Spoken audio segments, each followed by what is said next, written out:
In this video, I'm gonna show you how to make ISO adaptive preset in Adobe Lightroom. And I also have a free downloadable preset for you to try out.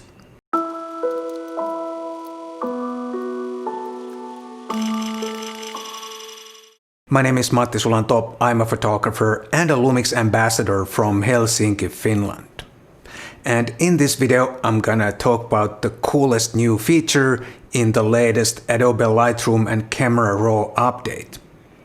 Adobe just updated a couple of days ago their Lightroom, Camera Raw and Photoshop, and there are many really nice new features, but this one feature is the coolest of them all, at least for my workflow, and that's called ISO adaptive preset.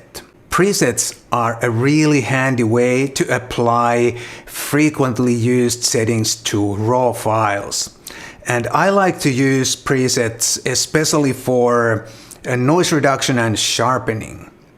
But previously I had to make many different presets for every ISO value that I frequently use. Because the sharpening and noise reduction settings I'm using for a low ISO picture are hardly optimal for a high ISO picture.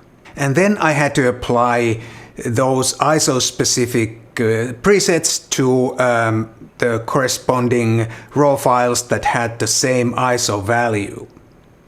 But now with this new ISO adaptive preset feature, I can make only one preset, and that preset will apply my preferred settings to my RAW files based on their ISO value. And I think that is really cool, and it's gonna make at least my workflow a lot smoother. And I already made an auto adaptive preset for you guys to download and try out.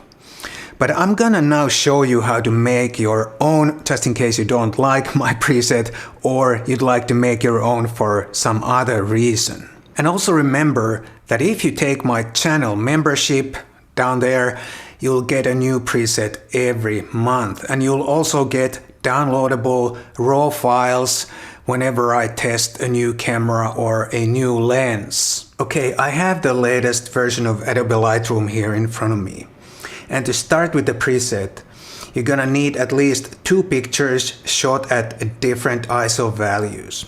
I'm gonna use 3 pictures that I shot specifically for this purpose, but you can use any picture for any RAW files from any camera as long as they have different ISO setting.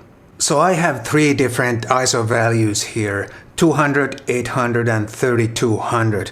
And the reason I'm using these ISO values is that ISO 200 is my base ISO value for my Micro Four Thirds cameras, and 3200 is my usual maximum value for my Micro Four Thirds cameras. I sometimes go higher than that, but not very often. And ISO 800 is halfway between those two. And now I'm going to process these pictures, but I'm only going to use the sharpening and noise reduction adjustments because this preset is going to be used for that purpose. But if you like, you can use this ISO adaptive preset also to automatically apply different tone curves or brightness or whatever settings to different ISO pictures. I'm not sure if that makes much sense, but if you think there's a good reason for that, you can make a preset that applies different tone curve for low ISO and high ISO pictures, for example. And I'm gonna start with my ISO 200 picture, and I'm gonna open it in the develop module like this. And then I'm gonna apply my favorite noise reduction and sharpening settings here. And then I'm gonna proceed with the 2 other pictures, and I'm gonna apply my favorite sharpening and noise reduction settings to those pictures also. And once I'm done, I'm gonna select all the pictures that I just processed. Then I'm gonna go here to the preset the tab or panel, whatever, and click this small plus sign here, and it says create preset. I'm gonna select that. Then I'm gonna name my preset, and I'm gonna name it ISO Auto Noise Sharp. Then I'm gonna make sure I have the sharpening and noise reduction selected. And then I'm also gonna select the create adaptive preset. And then I'm gonna select the group, of course, and I'm gonna put the preset in the Lumix group that I have created before. And then I'll just hit create. And my preset, new auto adaptive preset appears here. But now you're probably wondering, what if I have a picture that is not shot at ISO 200, 800 or 3200? What happens if I have a picture shot at, say, ISO 640 or maybe 1600 ISO? What happens to those? For those intermediate ISO setting pictures, Lightroom will automatically interpolate suitable settings based on the settings that I made. And based on my brief experience now, I think it works pretty well. But of course, if you really want to be precise and you want to have certain specific settings applied to every ISO value, then you can of course use as many pictures or raw files as you like to create the preset. Shoot a picture at ISO 100, 200, 400, 800, etc. and then process those pictures and use all those pictures to create the preset. Then you have more control over the preset or the outcome. There's a link down below to download my auto adaptive preset. Feel free to download it and try it, and let me hear how you like it, and in the comments down below. In my preset, I used values that I think are the best compromise between the sharpness and the noise reduction.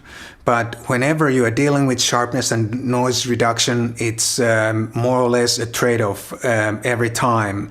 Some people prefer a little bit more noise and a little bit more detail, but some people prefer very little noise at the expense of slight loss of detail. And also remember that after you apply my preset, you can always tweak the values the way you like them. And now I'm gonna show you how you can import the preset to your Lightroom if you decide to try it. And by the way, if you hear some noise in the background, there's some construction going on out there, and there's nothing I can do about it, so I'm sorry if there is some background noise. Anyway, to import the preset, you have to go to the develop module in Lightroom, and again you're gonna go to the plus sign by the preset panel, and there you select import presets, and then you're gonna locate the folder where you just downloaded my preset, and you select the preset and hit import, and that's it. Very simple. And the preset will appear on the left side in the preset panel. So there you have it. It's a really cool new feature in Lightroom, and please download and try my preset and let me hear how you like it in the comments down below. Thank you so much again, and I'll see you in the next one.